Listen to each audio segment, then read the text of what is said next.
ikaze burya bya bintu ni mama wararaye. Kobwa mwiza tuzi uko aba ameze, ubibajije umusore wese yabikubwira. Ariko se umusore mwiza wagomba kuba ameze ati?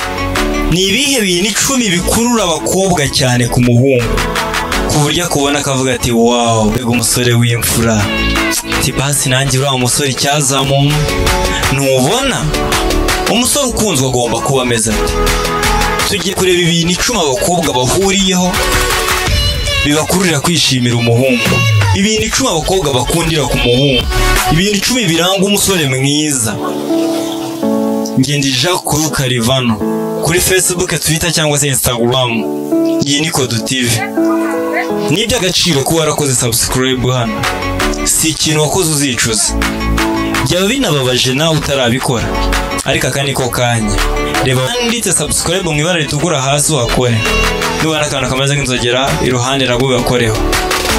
Rimwe na rimwe abahungu batekereza ko icy'abakobwa bakeneye ikintu gihambaye cyane, ugasanga rimwe na rimwe urivuna mu bitanafite umumaro ngo wenda urebe ko hari icyo wabasha kugeraho mu rukundo, kandi akenshi ugasanga ibyo uri kwirengagiza ari byo by'ingenzi cyane, by'agaciro cyane.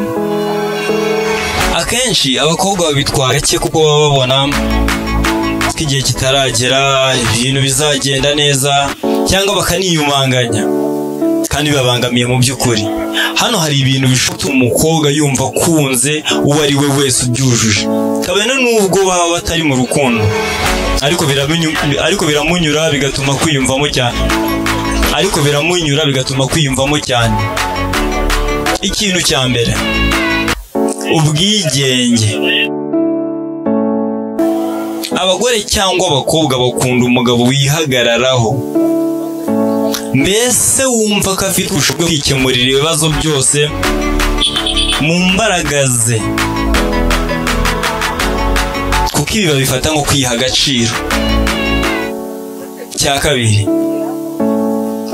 ugaragaza amarangamutima.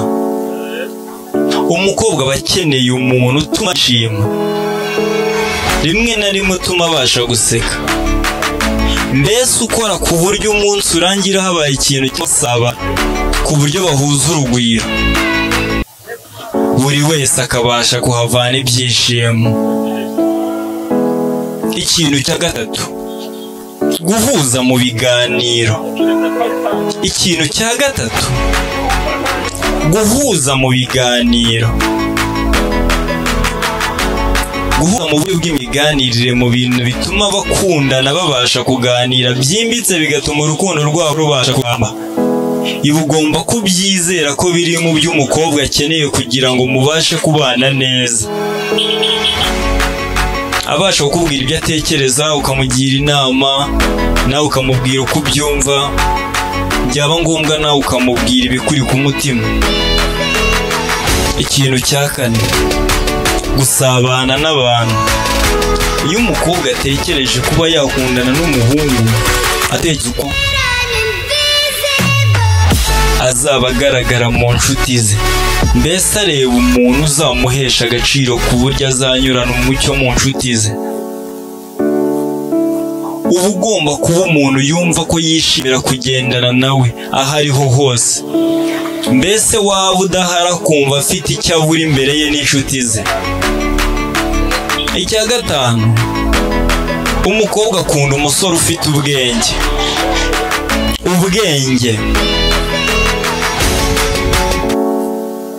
Mwereka ko utari inyuma cyane mu bijyanye n'ubumenyi,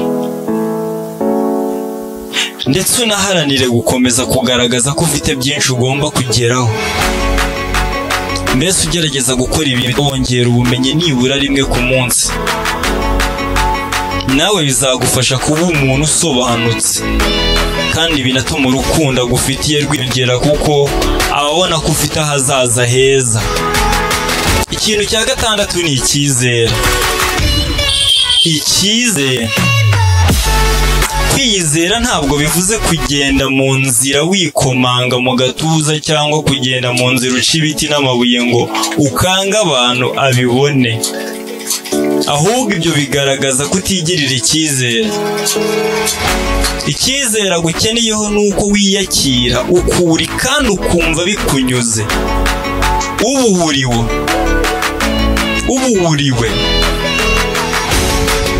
utigereranya n'abandi. Ikintu cya karindwi ni umusore usobanutse.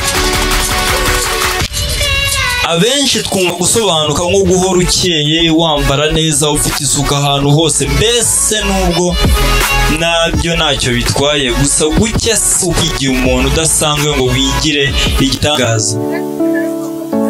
Abenshi twumva gusobanuka nko guhora ukeye, wambara neza, ufite ahantu hose, mbese nubwo nabyo ntacyo bitwaye, gusa gucya si ukwigira umuntu udasanzwe wigira igitangaza. Buhuriwe, wiha agaciro, ukora ibyo ugomba gukora kandi neza, uhagarare wemye udahubagurika. Ndakubwiza ukuri azabigukundira. Ikintu cya 8, igihagararo. Ibi ntibigutera ikibazo uko waba umeze kose, nubwo kubaka umubiri babifata nk'igikorwa cyiza cyo kwiyitaho ndetse n'imbaraga rimwe na rimwe. Jya ugerageza ukora imyitozo ishoboka, ubihuze n'icyizere wifitemo, n'ubundi ntibizatuma atagukunda. Ikintu cya 9, kwiyubaha. Ubundi bivugwa ko icyubahiro ari cyo cy'ingenzi umugore aba akeneye ku mugabo. Gerageza kuba umuntu wiyubahisha